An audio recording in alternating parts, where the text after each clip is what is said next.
ఏంటి గారు తహసీల్దార్ గారు పోలీసులు వచ్చారు? గ్రౌండ్ సెంటర్ లో మార్క్ అయ్యండి.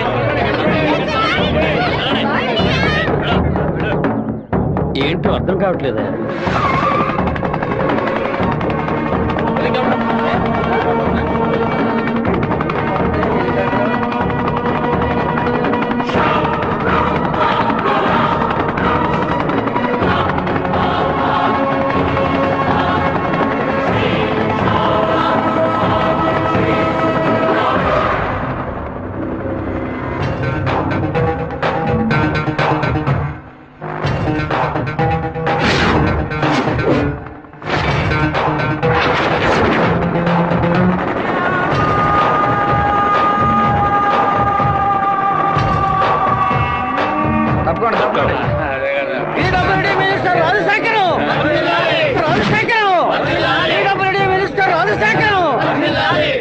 ఏంటయ్యా ఆశ్చర్యంగా ఉందా?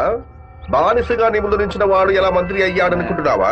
మంత్రి వరదరాజుని డిస్మిస్ చేసినందువల్ల ఆ పదవికి అదే జాతి వాడు మినిస్టర్ అవ్వాలని సీఎం డిసైడ్ చేశారు. టోటల్ ఆంధ్రాలో ఎక్కువ మెజారిటీతో గెలిచిన నన్ను మినిస్టర్ని చేశారు. రాజ్భవన్ లో పదవి ప్రమాణం చేసిన తర్వాత ఆశీర్వాదం తీసుకోవడానికి సీఎం ఇంటికి కూడా వెళ్ళలేదు. ఫ్లైట్ పట్టుకుని రేణిగుంట ఎయిర్పోర్ట్ లో దిగి స్ట్రైట్ గా నీ ఇంటి ముందు హెలికాప్టర్ లో దిగాడ్రా. ఎందుకో తెలుసా? ఆ రోజు అంతమంది ముందు ఆ ఎమ్మెల్యే అని కూడా చూడకుండా నా చెంప మీద కొట్టావు కదా, ఆ అవమానాన్ని తుడిచి పారేయడానికి. ఇదిగో పప్పుల్లో కింగ్ పిస్తా, పదవుల్లో కింగ్ మంత్రిరా. ఆ పదవితో నిన్న ఒక ఆట ఆడించకపోతే నా పేరు రాజశేఖర్ కాదు. ఆ రోజు 120 ఎకరాలు కొనేందుకు చింతలేసావు కదా, ఇంకా 6 నెలల్లో ఆంధ్రాలో 1200 ఎకరాలు కొని చూపిస్తాను. ఏం పీక్కుతావు? మొన్న ఏమాటావు? నేను ఒక్క జిల్లాకు ఎమ్మెల్యేగా ఉన్నందుకు 15 రోజులు రిజైన్ చేయకపోతే నన్ను లేపేస్తానన్నావు కదా. ఈ రోజు ఆంధ్రాలో ఉన్న అన్ని జిల్లాలకు నేను మంత్రుడిరా. ఏం చెయ్యగలవయ్యా? ఏం పీక్కలవయ్యా నువ్వు? ఆ రోజు అందరి ముందు నన్ను కొట్టినందుకు నిన్ను నేను కొడతాను. అది మాత్రమే కాదు, నీ తలకాయని తెగ నరుకుతాను.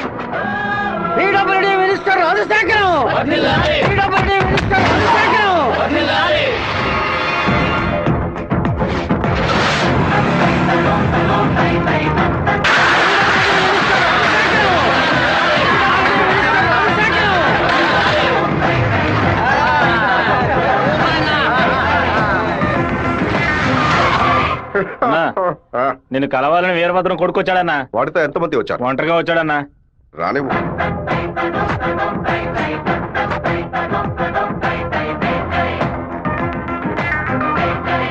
నేను మీతో కొంచెం ఒంటరిగా మాట్లాడాను. నువ్వేంట నాతో మాట్లాడేది? ఏదైనా అందరి ముందు చెప్పు. నేను ఒంటరిగా వచ్చాను, భయం లేకుండా. మీకెందుకు భయం? ఎవరికైనా భయం? వెళ్ళవయ్యా, పోండి, బయటపోండి. ఏం మాట్లాడాలి? పప్పుల్లో కింగ్ పిస్తా, పదవుల్లో కింగ్ మంత్రి అన్నారుగా. వినడానికి బానే ఉంది, కానీ మీకు మ్యాటర్ తెలుసా? పచారీ కొట్టు లిస్ట్ లో కందిపప్పు, మినపప్పు, శనగపప్పు, పెసరపప్పు అని అన్నిటిని కిలో లెక్కలో రాస్తారు.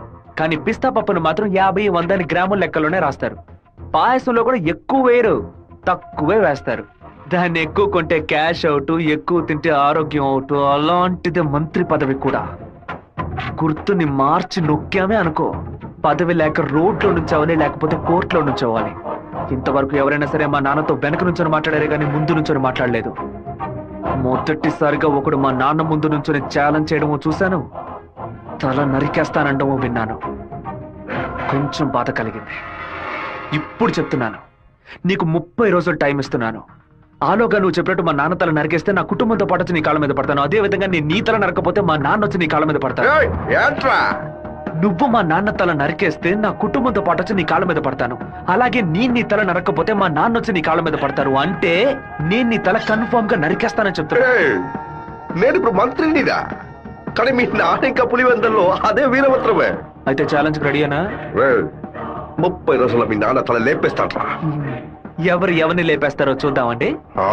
అయితే మా నాన్న చెప్పినట్టు త్వరలోనే అనంతపురం డిస్ట్రిక్ట్ లో బై ఎలక్షన్స్ వస్తాయి అనుకుంటా. వస్తానండి.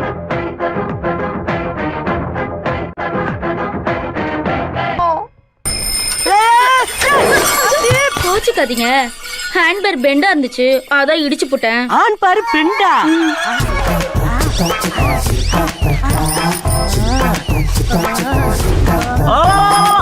ஊர்க்காரங்களா ஓடி வாங்க. ஒரு பொட்ட பிள்ளைய நட்ட நடு ரோட்ல இப்படி அசிங்கப்படுத்திட்டு இருக்க. அந்த புள்ள அங்கிட்டு நிக்குது, நான் இங்கிட்டு நின்று சைக்கிளுக்கு பெண்டு தானே எடுத்தேன். காலி பைய மாதிரி இந்த புள்ள கைய புடிச்சு இப்படி இழுத்தனா, இல்ல பொறுக்கி பைய மாதிரி இந்த புள்ள இடுப்ப புடிச்சு இப்படி கிள்ளனா, இல்ல முள்ள மாதிரி பைய மாதிரி இந்த புள்ளைய புடிச்சு இப்படி விட்டனா, காம குடிற மாதிரி பக்குவமா பாய விரிச்சு அதுல படுக்க வச்சு இவன் மேல பாய பார்த்தனா. விட்டுடா விட்டுடா, அவன் தான் அப்படி பண்றான். எல்லாரும் தானே பாத்துட்டு இருந்தீங்க, நான் என்ன புதுசா ரியாக்ட் பண்றது? எதுவுமே பண்ணலன்னு சொல்லிட்டு எங்க கண்ணு முன்னாடியே எல்லாத்தையும் பண்ணிட்டியடா. ஓவராத்தையும் போயிட்டோமோ. எப்படா தப்பிக்கிறது? ஐயா, இது இரும்பு செயின் இல்லடி, இரும்பு கோட்டை. எல்லாரும் உட்காருங்க. பயப்படுவாங்கன்னு பார்த்தா எல்லாரும் செட்டில் ஆகுறாங்க. இப்படி எல்லாம் ஆகணும் தெரிஞ்சுதான் நாங்க வரும்போதே பிக்கப் பண்ணிட்டு வந்தோம். என்னத்தடா? கருங்கல்ல தான். கராத்தா கும்கும்மே கருங்கல்ல கண்டா பயந்து ஓடிரு. இந்த கணேசி என்ன பண்ணுவே? அண்ணே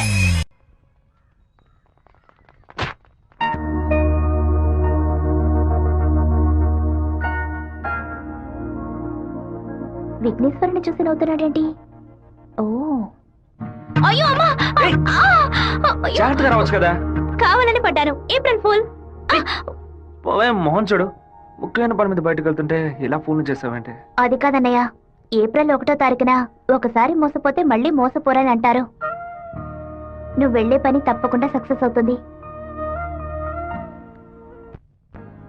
అన్నయ్య, ఆల్ ది బెస్ట్. రే చిట్టి, అన్నయ్య వదిన చూడడానికి వెళ్తున్నాను. వదిన ఓకే చెప్పాలని మీ బాస్ భైరవుని కోరుకో. ఏంటో చూస్తున్నావు, నీకు త్వరలో పెళ్లి చేస్తానులే. ఏంటి బాబు నువ్వు నీకేనయ్యా ఎవరు పిల్లనివ్వరు? ఏంటి మన చిట్టిగాడు పులివెందల్లో సూపర్ ఫిగర్స్ సెట్ చేసి పెట్టుకున్నాడు. ఏమంటున్నావు సత్తిగా? ఏమయ్యా, గేటు తెరిచి ఉంచితే ఏదో ఫిగర్ తీసుకొని చెరువు కట్టి వెళ్ళిపోతోందయ్యా. ఏదో ఒక రోజు స్పాట్ లో ఫిగర్ తో నాకు దొరకాలి. ఆ రోజు నేను కొట్టే కొట్టుడికి నువ్వు దిక్కుతోతగా అటు ఇటు పరిగెత్తుతో చూస్తూ ఉండు. దీనికి అంత అర్థమవుతుందయ్యా. రారాశివా, ఏంటి సడన్ గా ఇలా వచ్చావు? రాధికని మీటే మాట్లాడాలి, అందుకే. ఎగ్జామ్స్ పూర్తయి కాలేజీకి సెలవులు ఇచ్చి వారమైంది కదరా. చెప్పు శివ. హలో జయంతి, ఎక్కడున్నావు? మా ఊర్లో ఉన్నాను. రాధిక? చెప్పు జయంతి, తిరుపతి నుంచి శివ ఫోన్ చేశాడు. నిన్ను చూడడానికి మన ఊరికి వస్తున్నాడంట. నువ్వు పెద్ద బ్రిలియంట్ అని ఫీలింగా? ఇలా తప్పించుకుంటే ప్రాబ్లం సాల్వ్ అవుతుందా? కొంచెం సైలెంట్ గా ఉంటావా? రాక సస్తానా?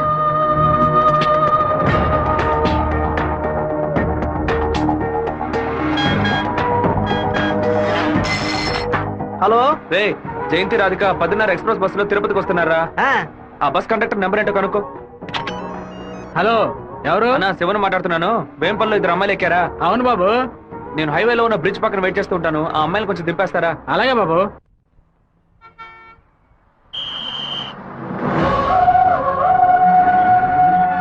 అమ్మా, శివగారు మీకోసం చాలాసేపు నుంచి ఎదురు చూస్తున్నారమ్మా, కొంచెం దిగండి అమ్మా. అమ్మా, మీరు దిగితేనే బస్సు బయలుదేరుతుంది.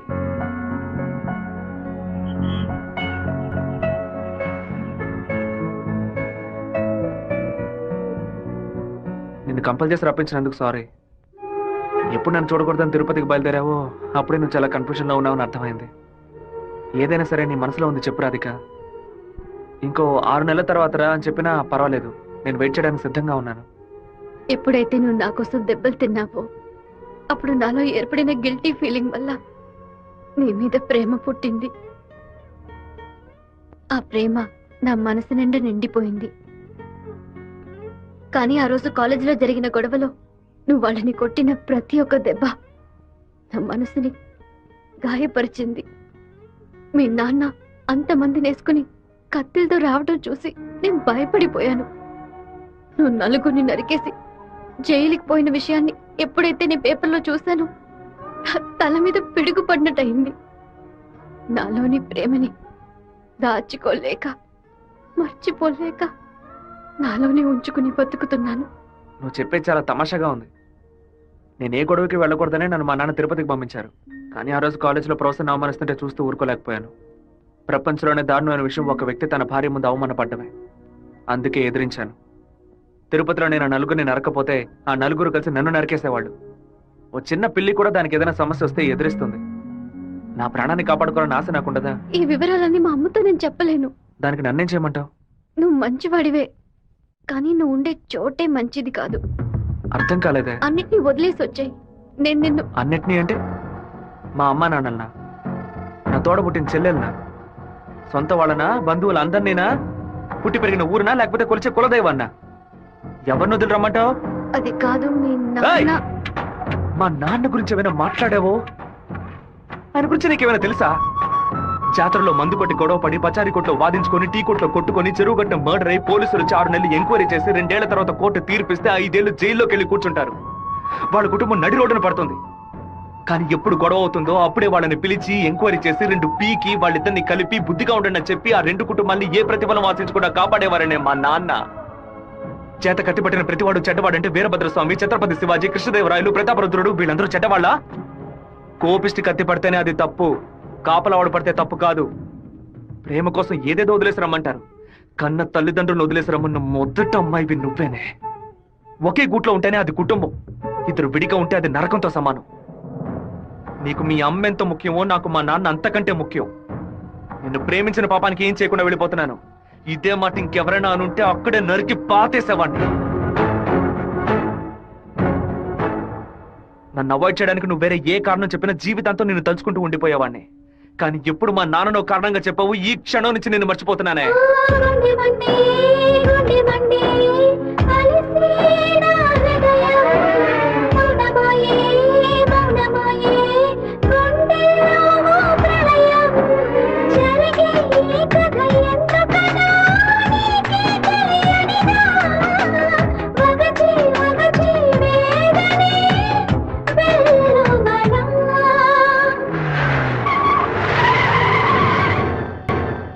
మిత్రమా, మిత్రమా, నీకోసమే వెయిటింగ్. అకస్మాత్తుగా కడుపు నుంచి నీ ఏరియాకి ట్రాన్స్ఫర్ చేయించావేంటి? ఏంటి విషయం? ఓ చిన్న ప్రాబ్లం. ఇప్పుడు నేనేం చేయాలో చెప్పు. ఆ వీరభద్రాన్ని అరెస్ట్ చేసి ఒక్కరోజు జైల్లో పెట్టాం. మా వాళ్ళని పంపి వాడిని లేపేస్తాను. దానికి ముందు జైలుకు తీసుకెళ్లే దారిలో వాడిని 2 నిమిషాలు నా ఇంటికి తీసురా. వాడు చంప పతల కొడతాను. అది ఎందుకన్నా? ఇలాగేగా నా చంప మీద కొట్టాడు. దున్నపోతున్నారా? ఈ ఏరియాలోనే పెద్ద మనిషి అంటున్నావు. ప్లాన్ వేయకుండా అరెస్ట్ చేయడం కష్టం. ఓ పని చేద్దాం. బెజవాడ మెయిన్ బజార్ లో ఉన్న ఒక కొట్లో 100 రూపాయల దొంగ నోటు మారుస్తూ మనవాడు కూడా అరెస్ట్ అయ్యాడు. వాడు అనంతపురంలో ఉన్న ఒకటి పేరు చెప్పాడు.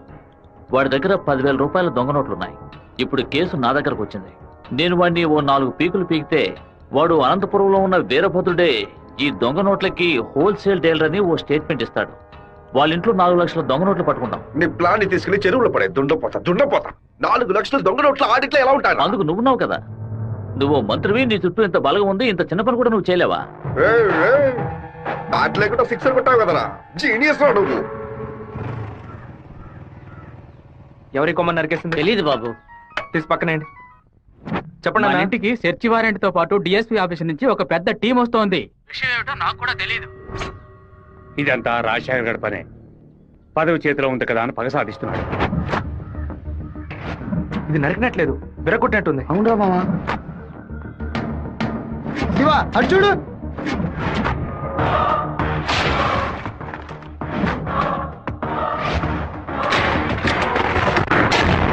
నిన్న రాత్రి మన ఇంట్లోకి ఎవడో దూకొచ్చాడు. వచ్చినాడు దేన్ని తీసుకెళ్లలేదు. అయితే ఖచ్చితంగా ఏదో పెట్టే వెళ్ళుంటాడు. అన్ని చోట్ల వెతకడానికి 1 అరగంట అవుతుంది. అలాగా పోలీసులు వచ్చేస్తారు. మీరు ఇంటి బయట తాళం వేసి రైస్ మిల్కి వెళ్ళి 1 అరగంట తర్వాత రండి నాన్న. సరే.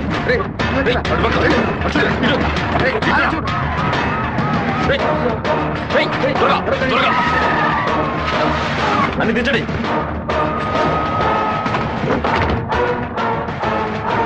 ముసలిదానా, ఏంటి ఇల్లు తాళం వేసింది? అమ్మగారు గుడికి వెళ్ళారు, అయ్యగారు రైస్ మిల్కి వెళ్ళారు. ఉండండి, ఫోన్ చేసి రమ్మంటాను. ఆ తిళ్ళని చూసారా? చూసాను రా. లోపల చూసారా? లేదురా. ఏంటి సార్, పెద్ద టీంతో వచ్చారు? ఆ పచ్చ చూస్తాను. నా ఇంట్లో దొంగ రోడ్ల అని ఎవరు చెప్పారు? మీకు చెప్పాల్సిన అవసరం లేదు. సచివారెంట్ ఉంది. వాడు తిన్నే పెట్టుంటాడు. రండి. వెతుక్కోండి. చూసుకోండి సార్.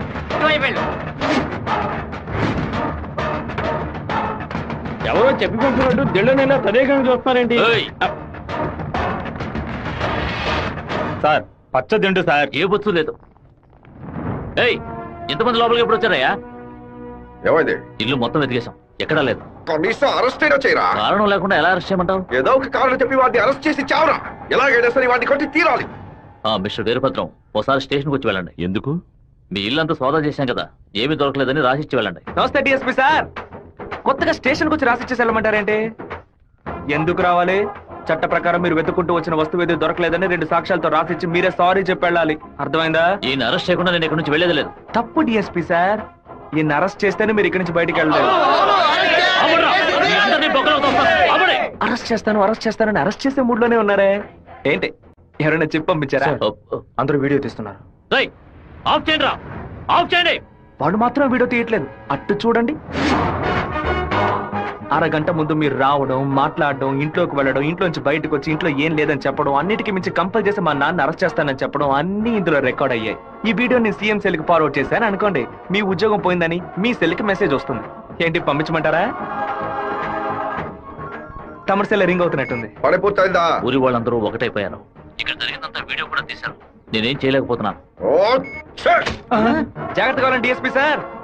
ప్రేమతో మా వాళ్ళు చేత్తో కత్తి పుచ్చుకొని గట్టిగా వాటేసుకుంటారేమో.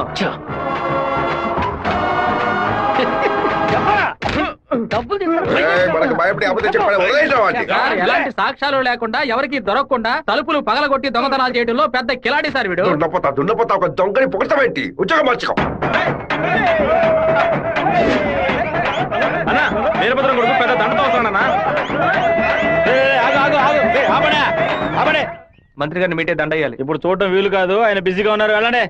అటు చూడవయ్యా. ఒక మామూలు ఎమ్మెల్యేగా ఉన్న మీరు ఇప్పుడు మంత్రి అయ్యారు. అందుకే ఊరు తరపున ఒక దండేసి మర్యాద చేద్దామని వచ్చాం. ఓట్లు అడిగేటప్పుడు ఒక్కొక్క ఇల్లు ఎక్కి దిగుతున్నారు. ఓట్లు వచ్చాక మమ్మల్ని ఇలా నడి రోడ్డు నిలబెడుతున్నారు. వాటిని పైకి పంపించు. ఉంది. వాడు తిక్కగా వాగుతాడు. ఎందుకన్నా మంచిది వీడియో తీస్తాను. రండి. నమస్తే అన్న. చప్పట్లు కొట్టండి అయ్యా. ఏంటి మంత్రి గారు మోహన్ దయ్యం కొట్టినట్టు వాచిపోయి ఉంది? అనుకుందేదో జరగనట్టు టెన్షన్ కనిపిస్తుంది. మంత్రికి రాష్ట్రాన్ని ప్రజల్ని కాపాడే టెన్షన్ ఉంటుంది. సంబంధం లేకుండా కొడుతున్నారంటే ప్రజలు చప్పట్లు కొట్టేశారు. ఇక్కడ నేను బయలుదేరుతాను సార్. డిఎస్పీ సార్, మీ సెల్లో కెమెరా ఆన్ అయింది. ఆఫ్ చేయండి సార్, బ్యాటరీ లో అవుతుంది. వస్తాను సార్. దున్నపోతా ముసలిది ఓపెన్ గా వీడియో తీస్తే కనపడలేకపోయావు. నువ్వు దాచి వీడియో తీస్తే వాడు కనపడతాడు. అది కాదు, రికమెండేషన్ లో జాయిన్ అయితే ఇలాగే ఉంటుంది. అయ్యా ఫోన్ ఏంటి? మీ ఫోన్ చేయకుండా పక్కడు ఫోన్ చేశారని చూస్తున్నారా? కొన్ని ముఖ్యమైన విషయాలు మాట్లాడడానికి మీ ఫోన్ చేస్తే అది రేపు విట్నెస్ అవుతుంది కదా. మా ఇంట్లో చెప్పులు వేసుకొని మా నాన్న కూడా రారు. పోలీసు వాళ్ళు బూట్లతో పూజగా దాకా వచ్చేలా చేసావు కదా. ఇప్పుడు మా ఇంట్లో నువ్వు పెట్టావే 4 లక్షల రూపాయలు దొంగ నోట్లు. ఆ డబ్బు ఇప్పుడు మీ ఇంట్లోనే ఉంది. ఎందుకు అనవసరంగా చప్పట్లు కొడుతున్నారని అడిగావుగా. డబ్బు పెట్టేసామని సిగ్నల్ ఇవ్వడానికే. నువ్వు పంపించింది పోలీస్ డిపార్ట్మెంట్, స్టేట్ బోర్డ్. కానీ నేను పంపిస్తుంది anti corruption CBI, central board. Tough syllabus. ప్రశ్నలు అవి కొంచెం బ్రిలియంట్ గా ఉంటాయి. బెజవాడ నుంచి వాళ్ళు బయలుదేరి చాలా సేపు అయింది. నీ వల్ల అయితే వెతికి కనిపెట్టు. మన ఇంట్లో దొంగలు ఉన్నాయంట, వెతకండ్రా.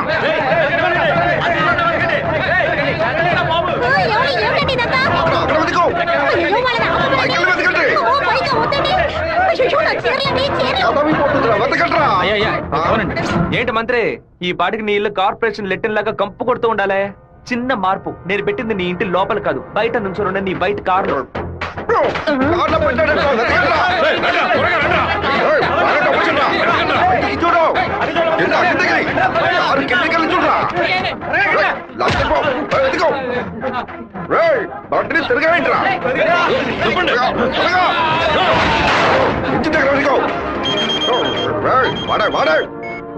డబ్బు ఎక్కడ ఉందో చెప్పరా? చెప్పంటావా? నీలాంటి నీచులు కొంతమంది పెళ్ళానికి తెలియకుండా దాచుకుంటారే అక్కడ. పిల్లలకి తెలియకుండా ఏం దాచుకుంటా?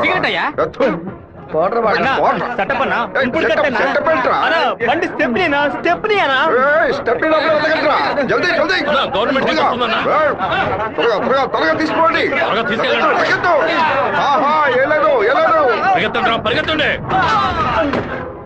నమస్కారం అయ్యా, నేను మున్సిపాలిటీ నుంచి వస్తున్నాను. మీ ఇంట్లో దోమలు ఎక్కువగా ఉన్నాయని ఫోన్ వచ్చింది. అందుకే జేఈ గారు పంపించారు సార్. ఎక్కడ కొట్టాలండి? 1000 దోమలు నా బండిని బోర్లా పడేసి పక్కన తోపుకుపోయాయి. వెళ్ళి కొట్టండి. ఏంటో ఎలా మాట్లాడతారు? ఏంటి మంత్రి, నేను ఫోన్ చేసిన యాంటీ కరప్షన్ కో సిబిఐకో కాదు, మున్సిపాలిటీకి. వాళ్ళు తెచ్చిన మందుని ఏ పాపం ఎరగని పురుగులు కొట్టడం మానేసి అన్ని పాపాలు చేస్తే నువ్వు తాగి చావు. 64 పిల్ల కొడుకు గంటలో నాకు పిచ్చి పడించాడు.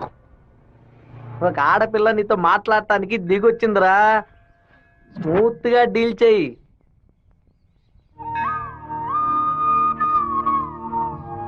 ఎందుకు రమ్మన్నావు? ఏంటి విషయం? మనిద్దరం ఇప్పుడే పెళ్లి చేసుకుందామా? ఇప్పుడే, ఈ క్షణమే దేవుడి కడప గుళ్ళో పెళ్లి చేసుకుందాం. ఏమంటున్నావు? దయచేసి నన్నే అడగొద్దు. ఆ రోజు పిచ్చి పట్టి అలా మాట్లాడాను. ఏదో కన్ఫ్యూషన్ లో భయంలో మీ నాన్న గురించి తప్పుగా మాట్లాడాను. ఎప్పుడైతే నువ్వు నన్ను మర్చిపోతానని చెప్పావో ఆ క్షణం నుంచి నువ్వే నాకు ఎక్కువగా గుర్తుకొస్తున్నావు. నువ్వు లేకుండా నేను బతకలేను శివ. ఈ కొట్టుకోవటం, నరుకోవటం, సెటిల్మెంట్లు వీటితో నాకు అసలు ఏ సంబంధం లేదు. నువ్వంటే నాకు చాలా ఇష్టం. నువ్వు నాకు కావాలి. Unagi sangolo, amaya wingelo, didia ungoya yangela wangelo. Unagi